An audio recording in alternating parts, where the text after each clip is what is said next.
The Package Thief's Reckoning. The cul-de-sac on Maple Grove Lane was the kind of place where mailboxes gleamed, lawns were manicured to perfection, and neighbors waved with practiced smiles. It was a postcard of suburban America, nestled in a quiet Arizona town where the sun baked the asphalt and the evenings carried the hum of sprinklers. But beneath the polished surface, a quiet war was brewing, and I, Walter Grayson, a retired wildlife educator, was about to become its unlikely general. It started with a missing package.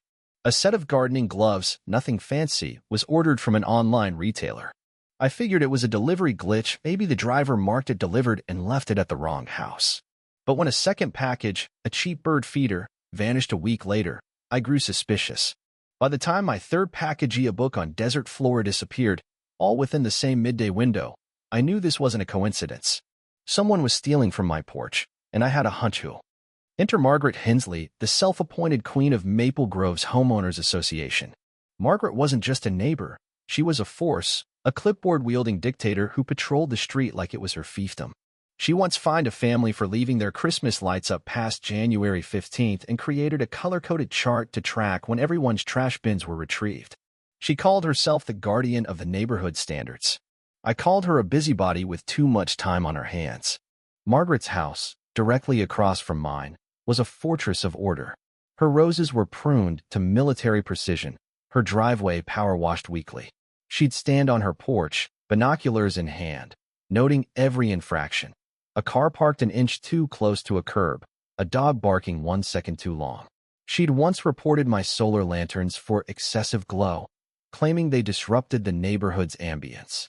I ignored her, but her grip on Maple Grove was ironclad. Everyone feared her wrath, or at least her ability to bury them in HOA fines. My suspicion about the packages grew when I noticed Margaret's routine. She'd take her daily walk around noon, always pausing near my porch, her eyes scanning like a hawk's. I tested my theory. I ordered a set of rubber coasters, cheap and unremarkable. Gone. Then a pack of kitchen sponges. Gone. Finally, I ordered a small trowel and slipped a note inside the box. I know you're stealing, porch pirate. That package stayed untouched. She was opening them first, cherry-picking what she wanted. The audacity. I wasn't mad about the items, they were trivial. It was the principle. You don't mess with someone's mail, not in my book.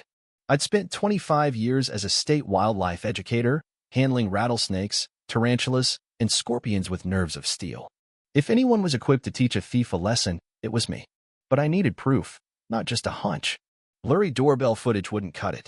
I wanted undeniable evidence, the kind that would leave Margaret speechless. I turned my front yard into a surveillance hub.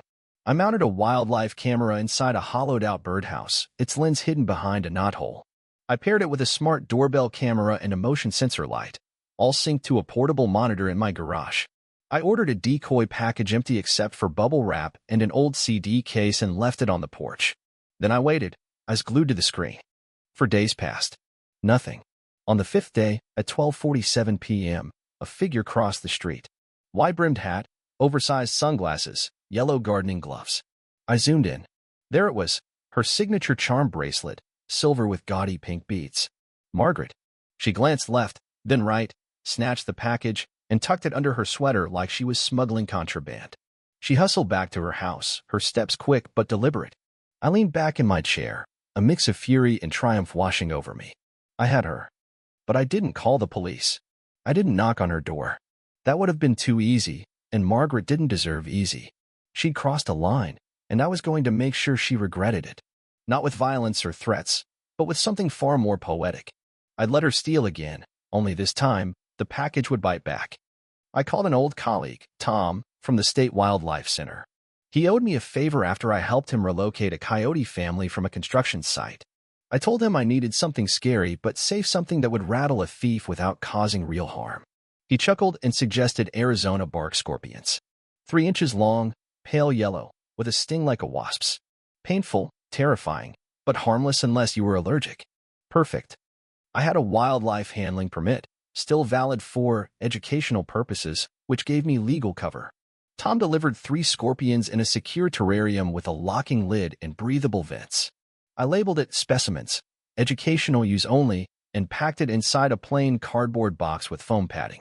I set it on my porch, cameras rolling, and activated a drone to hover discreetly overhead, feeding live footage to my monitor. The trap was set. All I needed was Margaret to take the bait. She didn't show that day, or the next.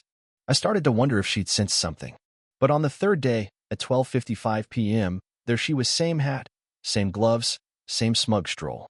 She hesitated, tilted the box, frowned at its weight, then tucked it under her arm and darted home. I raced to my garage, heart pounding, and watched the monitor. Through a gap in her curtains, I saw her place the box on her kitchen counter and pry it open. The scream was instant, a piercing wail that echoed across the street. One scorpion skittered onto her hand. She flailed, knocking over a glass. Another crawled up her sleeve. She hurled the box across the room, tripped on a rug, and crashed through her back screen door, landing in her prized koi pond with a splash. The scorpions, unbothered, wandered her countertop like tiny conquerors. I saved the footage, my hands shaking with adrenaline. Justice had been served, and it was glorious. The footage of Margaret's koi pond plunge was cinematic gold. I spent that evening in my garage, editing the clips into a 3-minute masterpiece. I slowed down the moment she spotted the first scorpion, her eyes widening like saucers. I added a subtle zoom on her flailing arms as she crashed through the screen door, and for good measure, I overlaid a dramatic sting of orchestral music when she hit the water. The title came to me like a gift: Porch Pirate Meets Carmen Scorpions. I uploaded it to an anonymous YouTube account, hit publish, and went to bed, expecting a few hundred views at best. By morning, the video had 250,000 views. By noon, it was nearing 500,000. The comment section exploded with laughter, cheers, and a few skeptics calling it staged. "This is better than reality TV," one user wrote. "Porch Pirates deserve this," said another. Someone even started a meme thread, pasting Margaret's scream face onto movie posters. I leaned back in my chair, sipping coffee, marveling at how fast the internet could turn a neighborhood spat into a global spectacle. Maple Grove Lane buzzed with a new energy. Neighbors lingered on driveways, whispering over hedges, their phones glowing with the video. Lawn chairs appeared as people pretended to garden while stealing glances at Margaret's house. Her koi pond was a murky mess, the screen door hanging like a defeated flag. For once, Margaret didn't emerge to scold anyone about recycling bins or overgrown grass. Her silence was deafening and suspicious. I knew she wouldn't stay quiet forever. Margaret wasn't built to lose. Around noon, she stormed out, dressed in a hoodie and sunglasses despite the 92-degree heat. She marched across the street, clutching a clipboard, her face a mask of barely contained rage. I was trimming my succulents, more for show than necessity, when she stopped at my gate. "You violated at least 5 HOA bylaws and probably a dozen federal laws," she snapped, her voice trembling with rehearsed indignation. "Biological endangerment, public nuisance, emotional distress. I am calling an emergency meeting, and I'll be pressing charges." "Which laws, exactly?" I asked, snipping an imaginary leaf. "Be specific." She faltered, her clipboard shaking. "Harassment, animal cruelty, invasion of privacy." "You stole my package, Margaret," I said, calm as a desert morning. "That's a felony. Want me to send you the footage?" Her mouth opened, then closed, like a fish gasping in her pond. She spun on her heel and stormed back to her house, her sunglasses slipping down her nose. 2 hours later, flyers appeared on every doorstep. "Emergency HOA meeting tonight. Agenda: threats to community safety. Attendance mandatory." At 6:30 p.m., the community Centera glorified rec room in the neighborhood gym filled with about 30 residents. Margaret stood at the front, wearing a neck brace and wrist wrap, looking like she'd survived a car crash. She'd always had a flair for drama. Her PowerPoint, titled "Suburban Safety Under Siege," was a masterpiece of exaggeration. Stock photos of tarantulas and cobras flashed on the screen, labeled "similar to what I endured." She claimed I'd unleashed deadly creatures to terrorize her, causing irreparable emotional trauma and threatening the neighborhood's harmony. The room shifted uncomfortably. Then Mr. Lee, a quiet retiree who rarely spoke, raised his hand.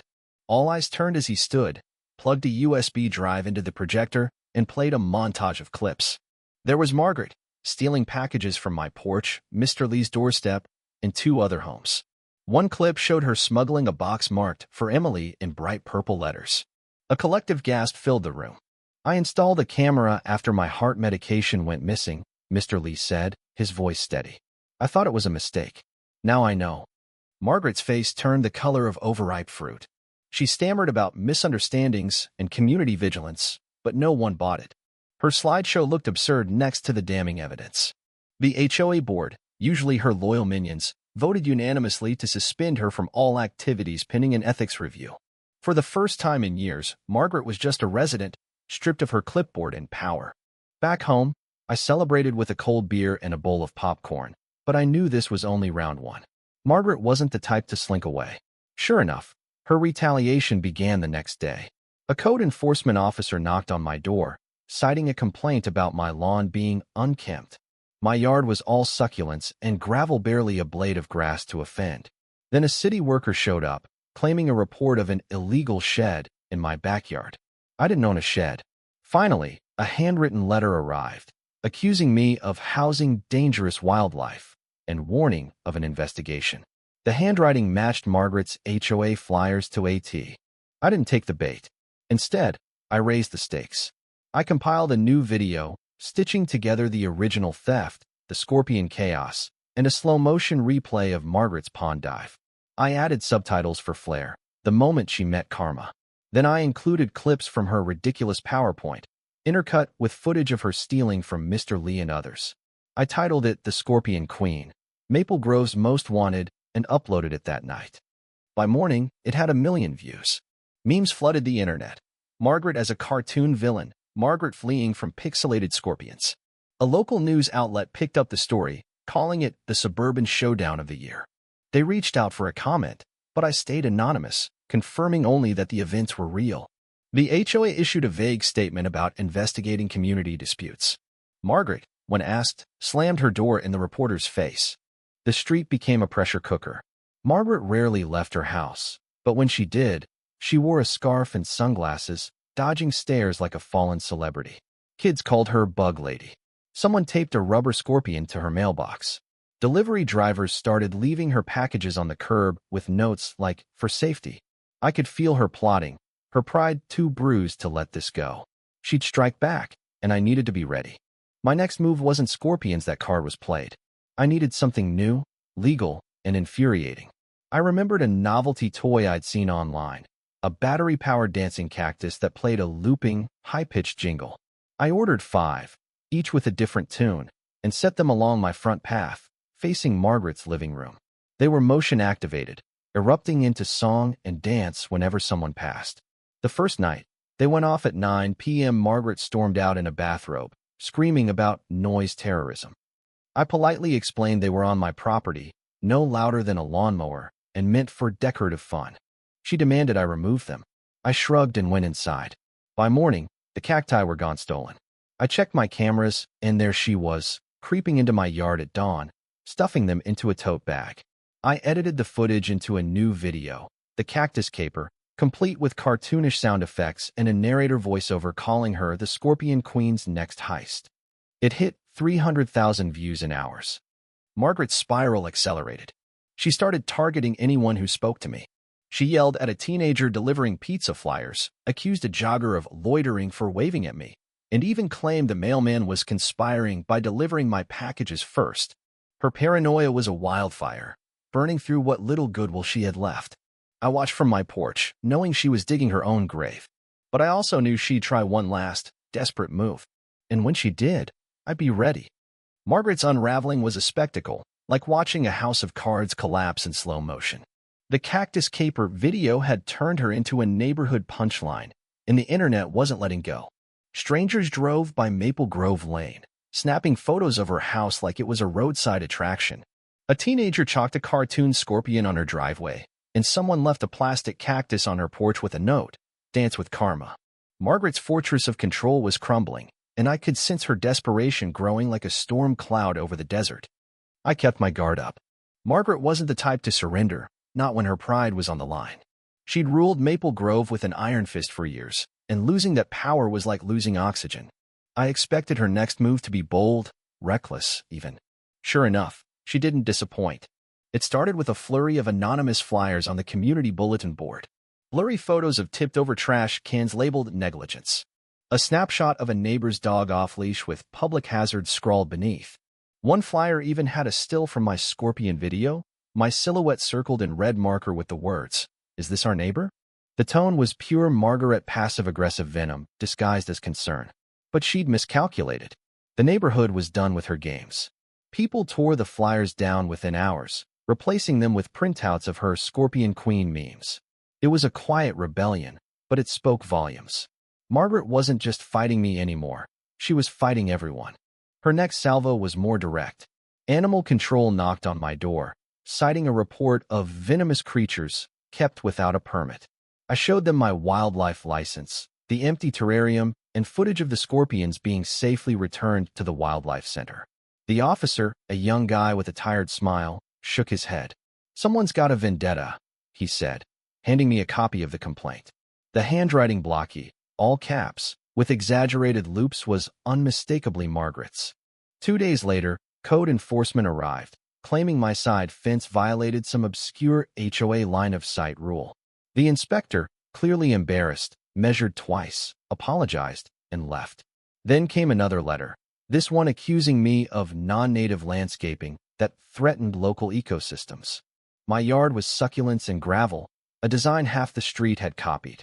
I found scuff marks in Margaret's mulch where she'd crouched to snap a blurry photo of my plants. Her garden gnome now angled to stare at my house like a ceramic spy. Margaret's strategy was clear: death by 1,000 paper cuts. She couldn't win with evidence, so she drowned me in bureaucracy.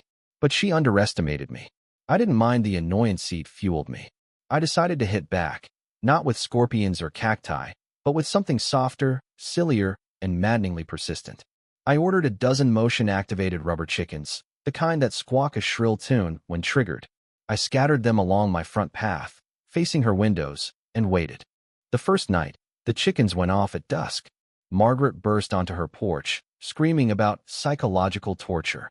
Neighbors peeked out, some laughing, others filming. I stepped outside, calm as ever, and said, "They're just decorations, Margaret. Perfectly legal." She threatened to call the police, but I knew she would not yet. The chickens vanished by morning, stolen, just as I'd hoped. My cameras caught her sneaking into my yard at 4 a.m., shoving them into a trash bag.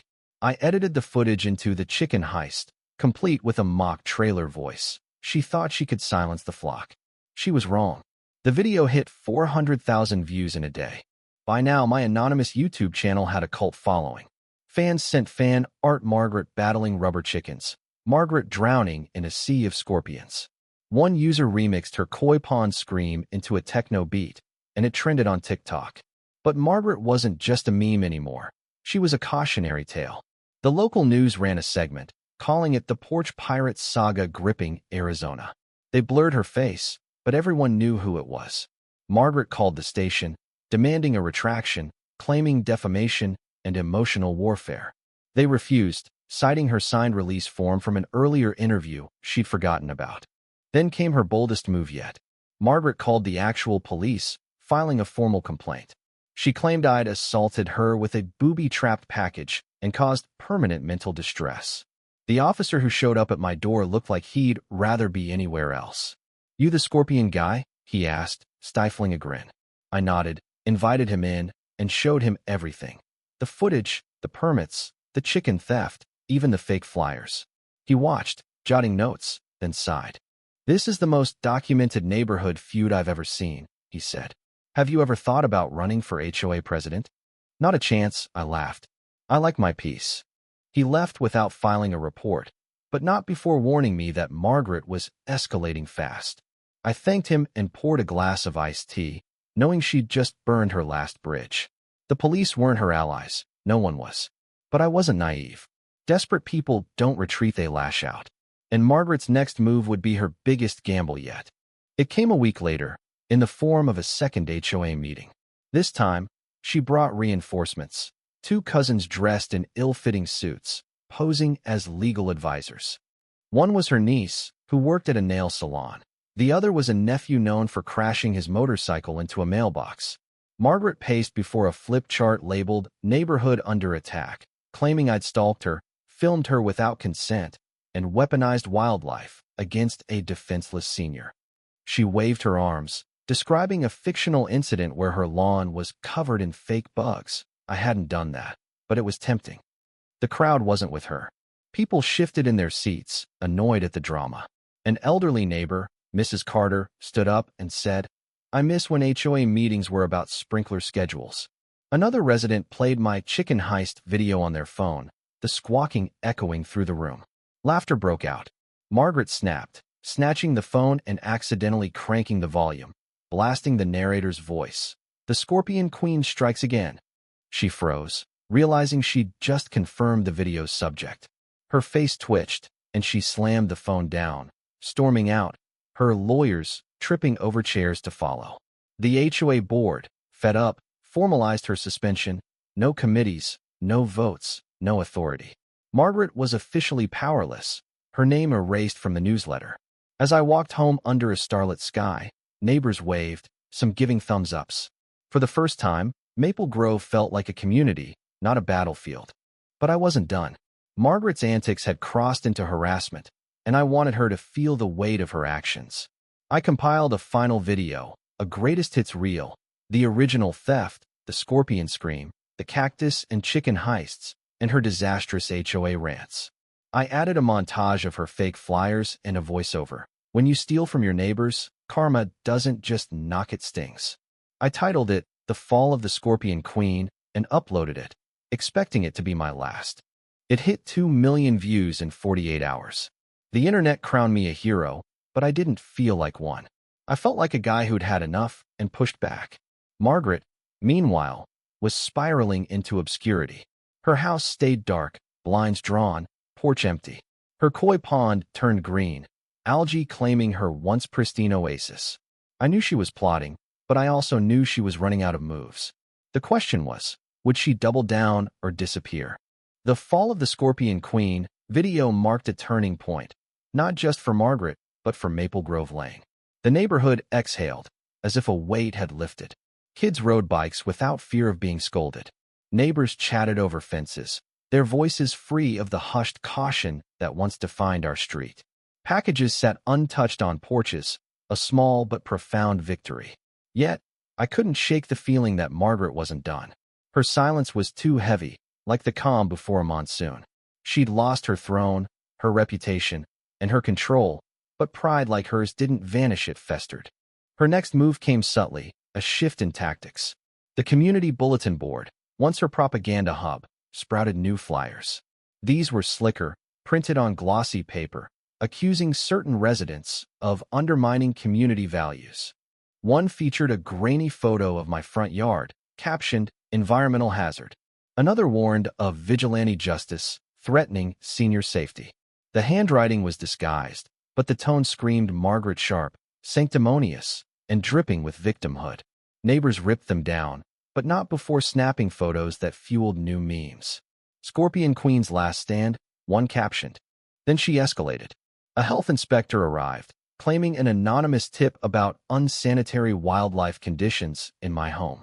He mentioned scorpions, snakes, and possibly a bobcat. I nearly laughed at the bobcat part, but led him to my garage, where my specimen lockers sat, padlocked and spotless. He found nothing, apologized, and left a copy of the complaint. The all-caps, "urgent," was Margaret's signature, no disguise needed. She was throwing darts blindfolded, hoping something would stick. Her attacks grew bolder. A city notice appeared on my door, alleging my succulents violated a native plants-only ordinance. Half the neighborhood had similar yards, and the rule didn't exist. I found fresh footprints in Margaret's flower bed, her garden hose angled to frame my house in a sneaky photo. Then came a call from the HOA, claiming my fence was obstructing pedestrian views. The inspector, the same one from before, sighed and said, "I'm starting to know your address by heart." He cleared me, but Margaret's paper war was relentless. I decided to counter with humor, not anger. I ordered a set of solar-powered garden gnomes, each playing a tinny rendition of Happy Birthday when motion triggered.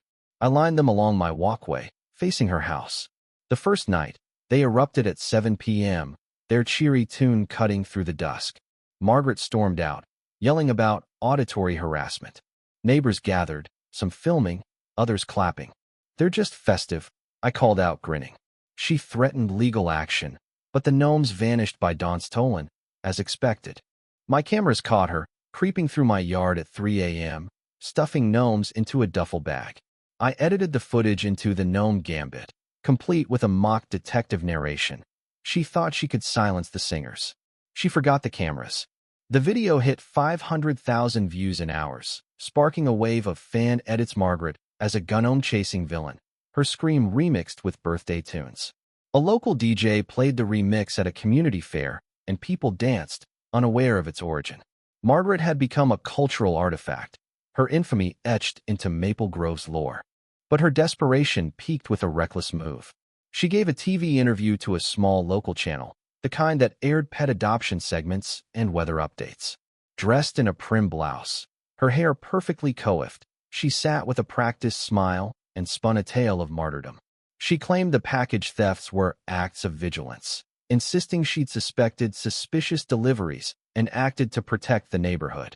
The scorpions, she said, were a malicious prank targeting a vulnerable senior.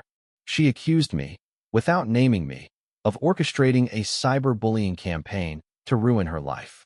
I watched on my phone, jaw dropped. It was a masterclass in delusion, every word a rewrite of reality. The segment aired that evening, a 3-minute blip that backfired spectacularly. The internet pounced, splicing her interview with my videos to highlight her lies. Side-by-side comparisons went viral, her vigilance claimed debunked by footage of her stealing a child's birthday gift. A new meme wave erupted. Scorpion Queen, the rewrite. Someone left a cardboard crown on her mailbox, labeled Queen of Denial. Margaret's house became a tourist stop. Cars slowed, cameras flashed. Kids drew chalk gnomes on her sidewalk. A delivery driver left her package on the curb with a post-it. Not worth the sting. She called the police again, reporting vandalism and intimidation. The same officer from before arrived, looking like he'd aged a decade. He took notes, gave her a pamphlet on harassment laws, and left without action. Margaret was running out of allies, her empire reduced to a crumbling facade. Then came a legal scare. A plain envelope arrived, no return address, containing a typed letter in Margaret's telltale all caps. It accused me of defamation and emotional distress, demanding I remove all videos within 7 days or face a lawsuit. No lawyer's letterhead, just a shaky signature. Concerned resident. I scanned it, sent it to a lawyer friend from my state worker days, and got a reply in an hour. Hollow threat. She's got nothing. My videos were satire, her actions public, her identity never explicitly named. If anything, her letters bordered on harassment. I exhaled, but I knew Margaret wouldn't stop. Desperate people don't retreat, they double down. And double down she did. A week later, a real law firm sent a letter not to me, but to Margaret, CC'd to me by mistake. It was a cease and desist from the TV station she'd accused of fabricating her interview. She'd claimed they doctored footage, but she'd signed a release form, and the tape was unedited. The station wasn't amused, threatening legal action for slander. Margaret had tripped over her lies. The final blow came from an unexpected source. The city sent Margaret a notice. Her koi pond violated water codes, its pump illegally rerouted into a storm drain. She faced a hefty fine and 30 days to dismantle it or risk a lawsuit. I hadn't reported her, someone else had, likely fed up with her antics. An inspector confirmed the violation, and Margaret's pond, her pride and joy, was drained and filled with gravel. Her house, once a beacon of order, looked abandoned, blinds shut, lawn overgrown. Margaret vanished from public view. No more porch patrols, no more flyers. The HOA newsletter dropped her name entirely. Neighbors speculated. Had she moved? Was she hiding? Her car hadn't budged, but her presence was gone, like a storm that had blown itself out. I didn't celebrate, but I felt a quiet relief. I placed a real package on my porch on new birdhouse and it stayed there, untouched. Normalcy was a luxury I hadn't realized I'd missed. Yet, I couldn't fully relax. Margaret's silence felt like a held breath, and I wondered if she'd resurface with one last act of defiance. I kept my cameras on, my terrarium empty but ready, a reminder that I'd won this round, but only because I'd played smarter, not louder. Margaret's absence settled over Maple Grove Lane like a long-overdue dawn. The street bloomed with a quiet vitality. Kids drew hopscotch grids on sidewalks, neighbors hosted barbecues, and mailboxes stood unguarded, their contents safe. The HOA, freed from Margaret's grip, introduced a community garden and a little free library, projects she would have vetoed as clutter. A mural of cartoon gnomes appeared on a curb near my house, one wearing a tiny crown, a nod to the saga that had united us. For the first time in years, Maple Grove felt like home, not a battleground. Yet, I remained vigilant. Margaret's silence was a void, and voids have a way of hiding surprises. Her house stood dark, blinds sealed, her once manicured lawn now a patchy rebellion. Her car hadn't moved, and no one had seen her at the grocery store or post office. Rumors swirled. She'd moved to her sister's in Tucson. She was bedridden with shame. She was plotting a comeback. I didn't buy the last one. Her empire was ash, but I kept my cameras rolling, just in case. The Gnome Gambit video had pushed my channel past 3 million views, spawning a subculture of Scorpion Queen lore. Fans mailed me sketches of Margaret fleeing rubber chickens, and a local band wrote a tongue-in-cheek ballad called Koi Pond Blues. The HOA even drafted a new bylaw, dubbed the Hensley Rule, banning board members from abusing authority or filing frivolous complaints. It passed unanimously, a final nail in Margaret's legacy. I decided to retire my channel. The story had run its course, and I wasn't here to gloat. I wanted my quiet life back, coffee on the porch, desert hikes, maybe a new birdhouse for the sparrows. But the internet doesn't forget. Every few days, a new meme surfaced, or a stranger messaged me, asking if the saga was real. I never replied. The videos spoke for themselves, frozen in digital amber. Then, one morning, I found an envelope tucked under my doormat. No stamp, no address, just a plain white square sealed with tape. My gut tightened. Another of Margaret's threats? I opened it carefully. Inside was a handwritten note, the script shaky, unlike her usual bold capitals. I'm sorry. I got carried away. I don't expect forgiveness, but I needed to say it. No signature, but it was her.